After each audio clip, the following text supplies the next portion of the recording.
Siyasi tutsakları azat et. Aktivist olsanlardan vazgeç. Aklını alın. Adam bu olmayı kurban kılır. Eminim alsana. Aklı geçine. Halkın pahalı yapmayın. Haber bak.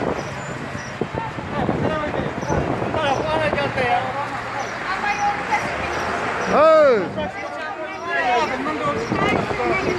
Bayram. Bayram. Aksaray'a Türkmen'den köçedi aşağı taklar bilmem. Bu ustalarım görsün. Bu ustalarım görsün. Bakalım uçur kameranı. Kimi protesto ediyorsunuz? Türkmenistan'ın prezidenti. Türkmenistan Başbakanı. Allah belasını versin. Türkmenistan Cumhurbaşkanı'nın Allah belasını versin. Amin. Yurdumuzu, vatanımızı geri istiyoruz. Azatlığımızı istiyoruz.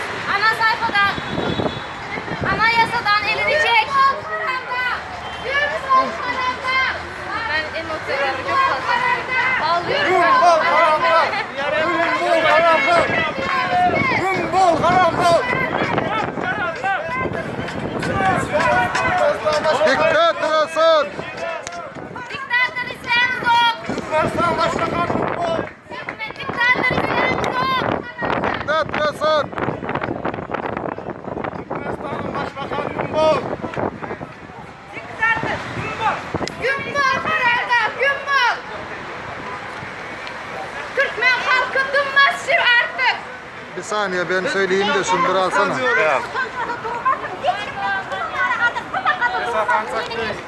Selam. Ben Çoban Vefa'yım. Türkmenistan'ın diktatör prezidentinden biz bıktık artık. Berekillah halkımız. Şehit ayağına Şehit ayağına Halkın istemeyen adını biz... Berekillah halkımız. Halk kendini doydu. Sen doymadın hala. Ama halk kendini doydu. Biz bıktık artık. Türkmenistan'ın prezidenti biz bir şey istemiyoruz. İstanbul'da kim varsa, kim kendine Türkmen diyorsa Gelsin. Gelsin. gel bizimle beraber ol. Türkmenistan Başbakanı Gümbol. Veya biz kaybedeceğiz. Bizim vatanımız lazımdır. Artık vatanımıza dönmek istiyoruz. Defol!